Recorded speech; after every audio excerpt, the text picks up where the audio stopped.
Bonjour, je vais parler d'un épisode de Marvel's Runaways auquel j'ai pas vraiment accroché pour, je pense, allez, trois raisons essentielles. La première, on se concentre beaucoup sur le lycée et donc sur les gamins. Je trouve toujours que c'est la partie la plus faible et il y a beaucoup de choses dans cet épisode. Premier exemple qui vient à la tête, les cheerleaders, ça ne sert à rien. Je pense que ça ne servira jamais à rien. Non, on sait jamais, mais en tout cas, pour moi, ça sert strictement à rien. Il y a le personnage de Vincent, qui était mon personnage préféré, qui fait ce que je pensais qu'il allait faire, hein, donc qui retombe dans le côté père violent, d'une façon incompréhensible, sauf avec l'explication de la drogue. C'est la seule explication qui permet de justifier pourquoi il retombe dans ce comportement-là. Du coup, c'est nul, mais je vais y aller. Sur la drogue, donc, comment est-ce qu'on nous présente que cette drogue est la conséquence de ça, enfin bref. Sa fin, j'ai bien aimé le fait que ce soit la femme qui la bat pour protéger le gamin. Moi, ça me va très bien. C'est la raison pour laquelle il retombe dedans. Parce que je savais qu'il est retombé dedans. Donc, en soi, ça me surprend pas des masses. Je suis pas trop dégoûté. J'aurais préféré vraiment que le personnage reste sur le côté un peu rédemption de ce qu'il a fait. Mais je m'en doutais. Après, c'est pas génial, mais bref. Et le troisième point que j'ai oublié, on n'apprend rien. On n'apprend rien vraiment. L'impression que j'ai de cet épisode, c'est gagner du temps pour, à la fin de l'épisode, avoir mis en place les éléments qui vont nous servir.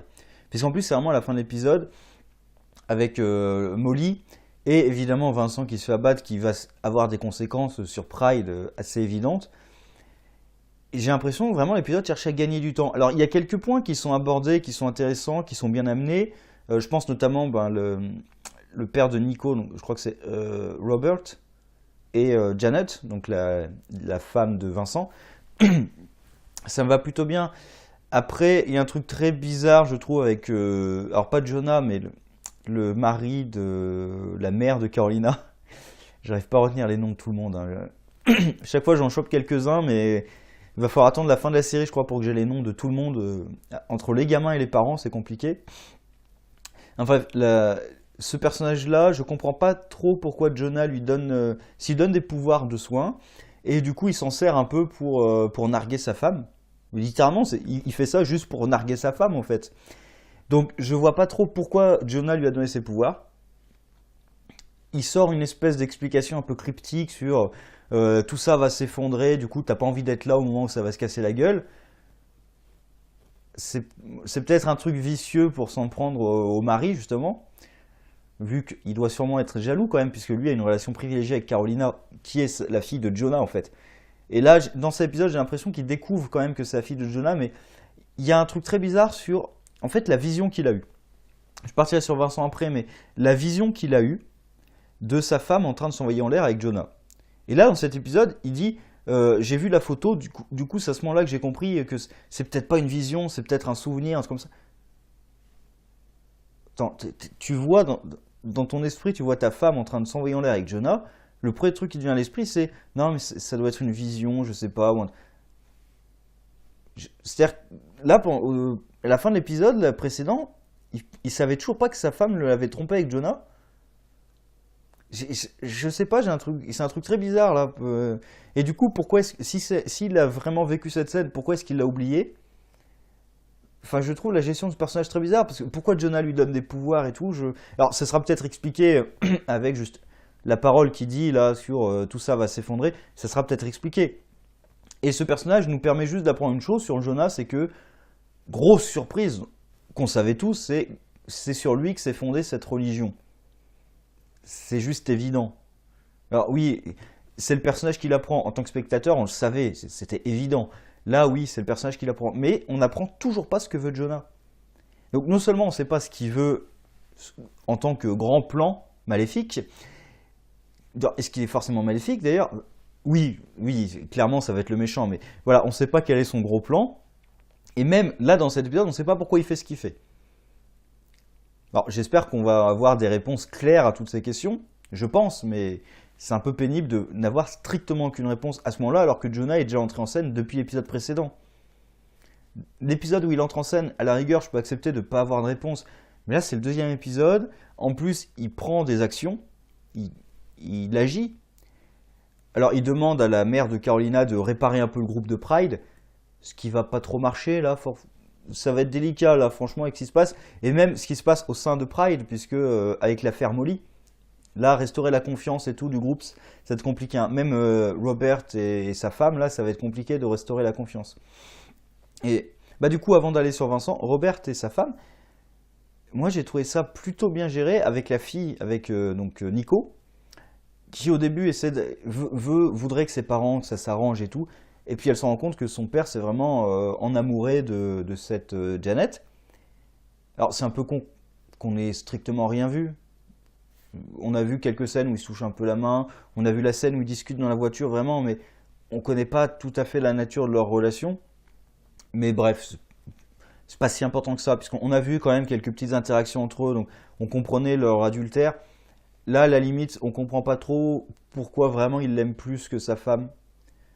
C'est justifié par le fait que sa femme se soit mise en retrait après la mort de sa fille et tout, mais bref, ouais, ça passe, ça passe. Et là, du coup, il est en amour haché de Janet. Et évidemment, Janet, elle, veut sauver sa famille, veut sauver son couple si c'est possible.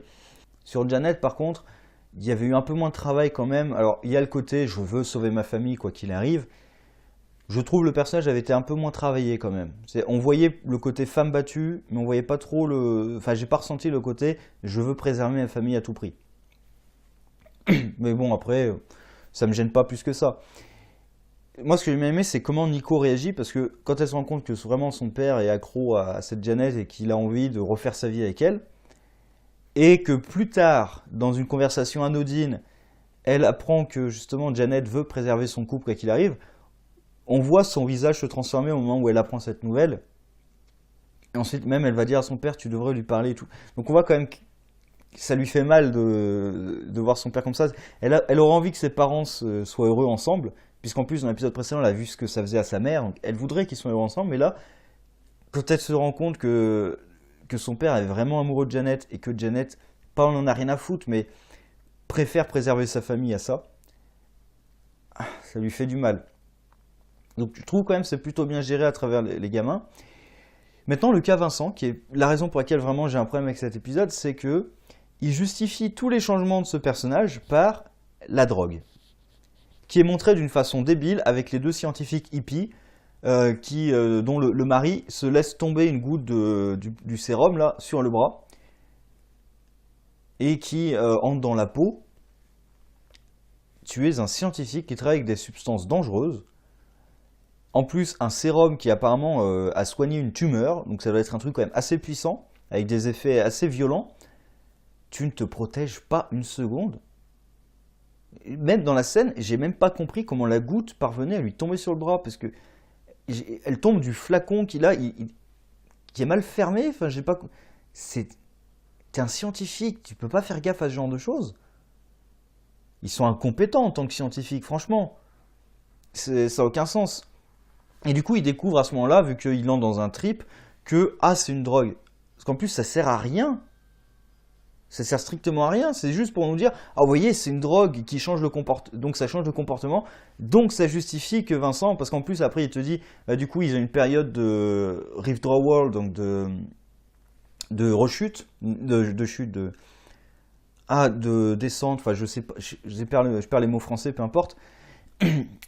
Et c'est à cause de cette période-là de manque, voilà, période de manque, c'est à cause du manque qu'on essaie de justifier le fait qu'il s'énerve. Aussi avec le fait qu'il tombe sur Robert, forcément, et ça ne met pas de bonne humeur.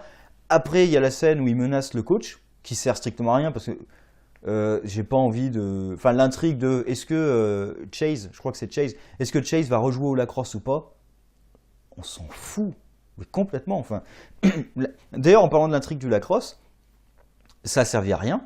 À part pour cette scène-là qui sert à montrer que son père est en train de perdre un peu les pédales. Et j'irai même plus loin, la scène de la tentative de viol de Véronica, ça a servi à quoi? À le faire virer de l'équipe? Franchement, à part ça, ça a servi à quoi? À aucun moment c'est vraiment revenu, donc Enfin, utiliser une scène de tentative de viol pour que ça donne rien, c'est un peu con.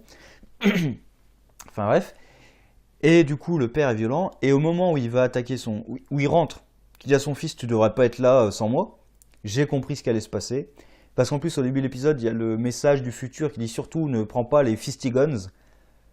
Alors moi, j'adore le nom de ces gants, les Fisty Guns. Les Fisty Guns, t'es sûr de ton nom là? T'es sûr que ton arme, tu veux l'appeler Fisty Guns? Au fond du fun. Bref. Et du coup, il lui dit surtout ne prends pas les Fisty Guns. Évidemment, comme il est dans le labo en mode un peu furax, j'ai compris le truc, il va tabasser son fils, il va choper les Fisty Guns, et forcément, pour sauver la vie du fils, la mère va l'abattre. C'est exactement ce qui se passe. Et moi, mon problème, c'est, déjà, j'aime pas que Vincent redevienne violent, vu l'arc qu'il avait subi, mais surtout, la seule et unique justification que je trouve dans cet épisode, c'est la drogue. C'est même pas un changement de personnage parce que ça, c'est un truc courant, c'est le personnage qui est violent, qui se rend compte qu'il est violent, qui essaie de changer, mais qui n'arrive pas à changer, qui retombe dans sa violence. C'est quelque chose d'assez commun. C'est un arc de personnage qui est très courant, qui en vrai aussi d'ailleurs existe. Donc ça aurait pu être ça, mais là j'ai l'impression qu'ils essaient de justifier ça par la drogue. Vu son comportement au début de l'épisode, c'est pas un comportement rationnel ce qu'il a. Hein. Donc j'ai l'impression que c'est surtout ça, et ça me dérange. Alors après, il y a Molly qui s'énerve parce que personne n'écoute jamais. Alors là, en même temps, elle n'a pas révélé la connerie qu'elle a faite. Alors on comprend, personne n'a jamais écouté. Mais elle aurait quand même pu dire oui, j'ai fait une connerie. Hein. Elle le révèle.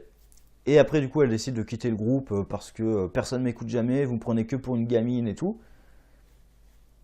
Bon, ça mène. Ouais, on verra où ça mène la suite, hein, mais bref. Et elle décide d'entrer dans l'équipe de cheerleader où elle se fait humilier. Alors ça j'adore parce que elle veut plus être dans son groupe parce qu'elle est traitée comme une gamine. Elle va dans le groupe de cheerleader, elle est traitée comme un laquais. Non mais je fais partie de l'équipe. Mais... Enfin tu vois bien que t'as... Alors t'as peut-être ton amour propre en jeu de ne pas vouloir reconnaître, mais là c'est con. Enfin je veux dire, c'est un peu débile. En plus ça sert à rien l'équipe de cheerleaders, qu'est-ce qu'on s'en fout. Enfin on l'a vu une fois quand Molly faisait des essais et là ah ça revient, elle a envie d'y retourner. Elle n'a pas refait des essais entre temps. Les essais, il n'y avait qu'une seule chance. Ah, j'étais pas bien, j'ai pas pu le faire, donc c'est foutu. Elle n'a pas réessayé entre temps. Enfin, peu importe. On s'en fout. On s'en fout qu'elle fasse partie de l'équipe de cheerleaders ou pas. En plus, il reste que 3 épisodes, donc on sait que ça va pas avoir une importance capitale. Et à la fin, donc ses parents, en accord avec les parents d'Alex, décident qu'il vaut mieux la faire dégager pour pas que Jonah soit au courant, qu'elle sache qu'elle sait. Et donc elle s'énerve. J'ai cru qu'elle utilisait ses pouvoirs, mais il y a sa sœur qui l'en empêche. L'arc de Molly, franchement, il m'intéresse pas des masses.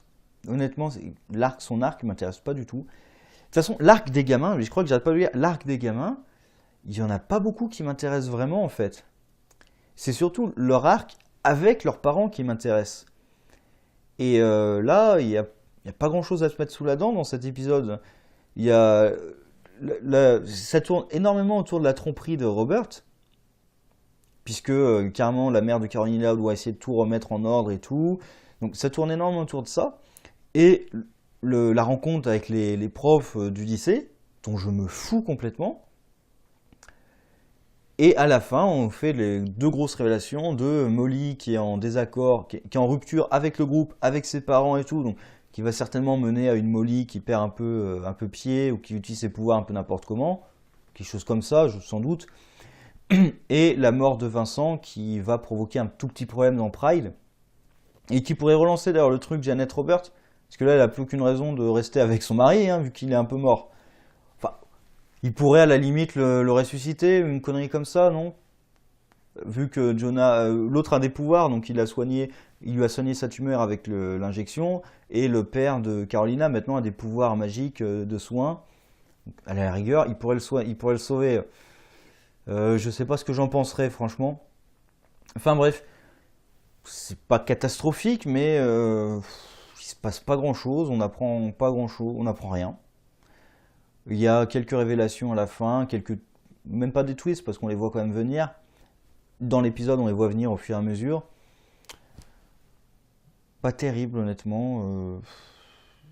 Et pareil, le décodage des vidéos, bah on attend, ça se fait pas. Ils auraient pu le faire entre 2 épisodes, mais non, on attend, il faut attendre. Et c'est un peu, pour moi, c'est un peu ça l'épisode, c'est il faut attendre. Si on vous a mis cet épisode, là, mais il faut attendre les 3 suivants où vraiment ça va se lancer et tout. Bah, j'attends les 3 suivants, voir ce que ça donne, hein. Je crois le prochain, j'ai vu les titres, je crois que c'est Tsunami, Tsunami, Doomsday, et je crois qu'il y en a un troisième, j'ai perdu le nom du troisième. Donc Tsunami et Doomsday, ça annonce du chamboulement quand même. Donc j'attends de voir. Donc voilà. Voilà ce que j'en pensais. Allez, sur ce, au revoir.